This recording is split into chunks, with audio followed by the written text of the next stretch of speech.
If you enjoy my podcast, then please subscribe, give it a rating, and share it with other musicians. I also host another podcast, the Mike Del Ferro podcast, with travel stories, interviews with wonderful people, and more.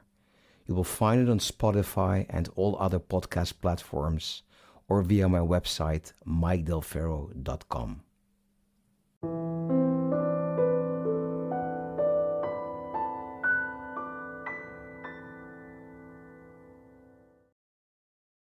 I often get the question, you send an email to a promoter, with a beautiful YouTube video, with your portfolio, everything, and you don't get a reply.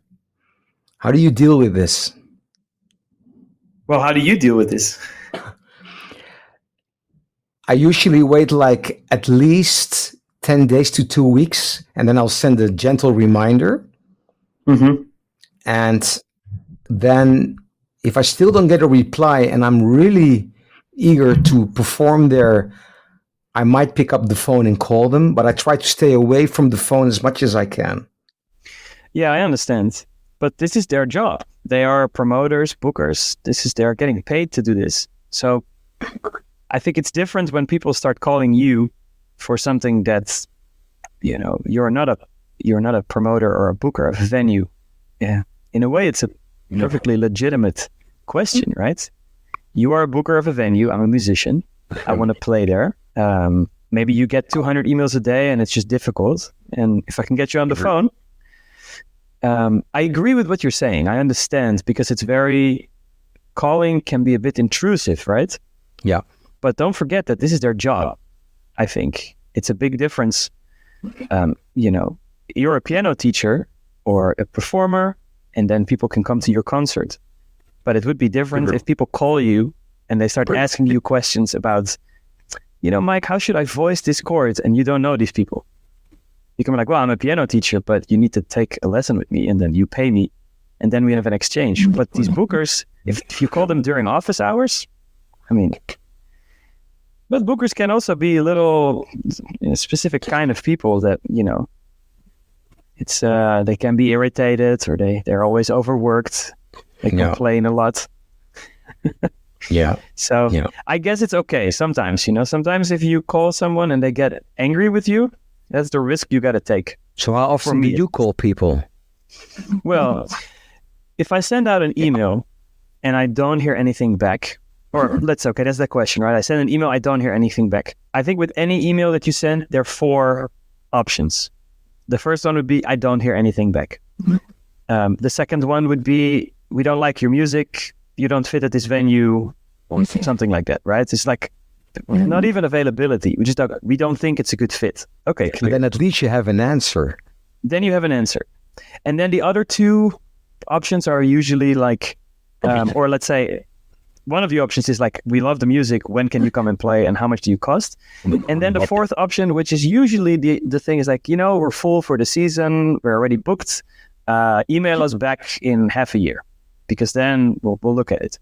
So in either of those 4 responses, right? So no response, we don't like the music, yes, we like the music, when can you come and play? Or email us back in half a year. I do think there's always an action from us. If you don't hear anything back, you can send another email or you can call, or there's another thing you can do. If they don't like the music, it doesn't fit at the venue, you can ask them, do you know any venues in your area that you think this would be a better fit? Yeah. And sometimes it opens up a dialogue and it turns out that they listen to a very small fragment and now they actually start to engage in you and check out more of your music. And I've had it happen more than once that they actually change their mind. Like, you know what? Why don't we give it a try? Third option, we love the music. When can you come? Very easy. Just have to book a date and agree on the fee. And the 4th option, email us back in half a year, I think is where most musicians stop, because half a year they forget about it. So I do think you have to put a reminder in your phone immediately then, okay, I'm going to email them in half a year. And the result then is you email them back half a year. They're already most of the time impressed because, okay, you can see in the email thread that they ask you to email back half a year later. You do email back half a year later. It would be, there's some common courtesy that they will maybe respond to that. So I do think in whatever happens, there is an action from our side. Now for emails, sending a follow-up email, you can automate that process, right? There are apps that can do that for you. I think the most known one is Gmass, which is a subscription-based add-on to Gmail. And you can compose an email and you can write 4 follow-up messages, basically. And you can say, after 8 days, it will send this message. After 12 days, it will send this message. After 14 days, it will send this message. So now it will send out 5 reminders, and you can personalize those if you want. And then you don't have to think about it, because if you're going to send out 50 emails and put 50 reminders to follow up, it's just inefficient. So I do think there are some shortcuts when you don't get a response. But this Gmass app, doesn't it look artificial? Do people feel that it's like automated, that it doesn't really come from you in a way? No, because you write the messages. You could think about it as a timer. So how Gmass works is that you write an email, your email saying, my name is Mike Del Ferro. I would love to perform at this festival. Here are some links to my music, something like that. And then you can write down in the drop-down menu, say like, if this person doesn't respond in 5 days, this is the message that I will send. You could say like, hey, this is Mike, just checking in. Hope you're having a good day. Just wanted to follow up. Best Mike. And then it copies the original email text under it, so they can still see where that refers to, right? And after 12 days, they haven't responded. You can also write another message like, hey, Mike, just check, or hey, this is Mike again. Maybe you have a chance to listen to the music. Let me know if you think it's a good fit. Whatever you think. You write the message, so it's still you. It's not an automatically generated text. Yeah. And how often do you call people? I call people. Let me see. I'm gonna try to find an actual example. I'll give you an example for the Netherlands. So there is a venue I really would like to perform. It's at Beauforthuis in Austerlitz. I've emailed them many, many times, and I know that they open my emails because I can see that. I've played there, and I do think we have an audience there. I think the music would fit really well at the venue, but for some reason, they don't like me, or they don't like the music, but they don't say it. So at some point, I see that they're clicking on my links, and they're looking at the videos.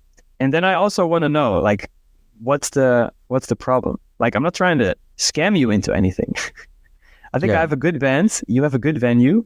We should work together. So that's maybe an occasion where I'll at some point start calling, and it's not always helpful. I don't think in this case calling actually helped me. There's something else where and it happens. Sometimes there is a personal thing, or they, for whatever reason, they don't think you're a good fit. There are other venues. Yeah.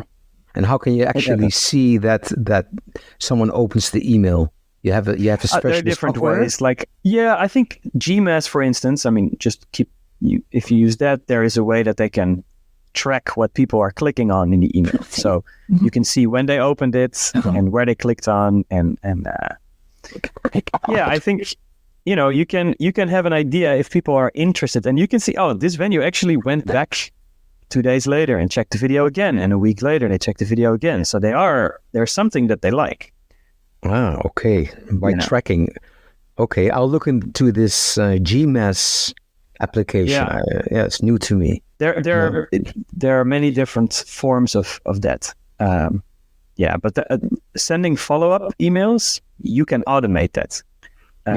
Without giving the impression that it's like robotic or whatever, because,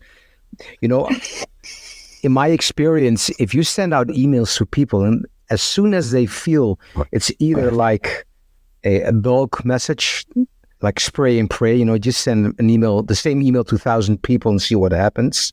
That's I think the worst thing you can do if it comes to sending emails. So they really have the impression that it's a genuine thing. Yes, but also we also don't have to.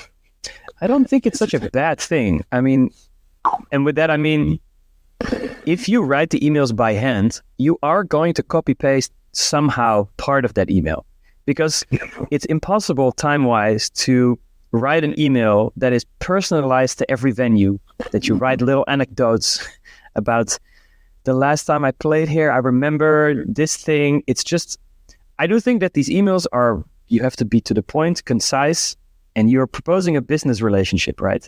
I'm not asking somebody to go out for a drink with me. I'm just saying, I have a great band. I think this fits.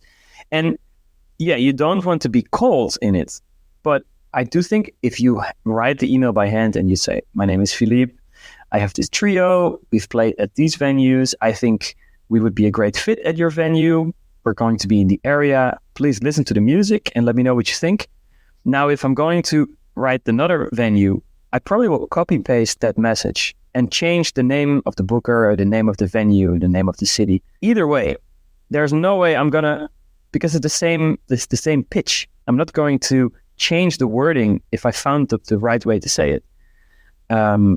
So yeah, I think bookers understand that also. It's like not possible to get like, I mean, it would be more annoying for them if I will be like, hey, Paul, let's say the booker's name is Paul. It's like, hey, Paul, we never met, but how's your day going? How's the weather in Munich? In New York, it's pretty rainy. How was your weekend? Is the venue still the same as 5 years ago? Remember, I had this cocktail. They're going to be like, forget to the point.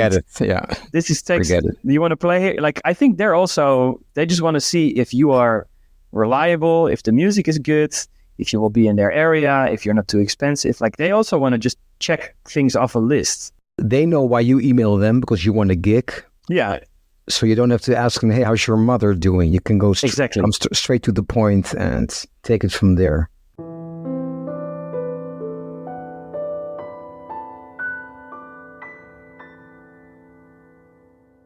If you enjoy my podcast, then please subscribe, give it a rating, and share it with other musicians. I also host another podcast, the Mike Del Ferro podcast, with travel stories, interviews with wonderful people, and more. You will find it on Spotify and all other podcast platforms, or via my website, mikedelferro.com.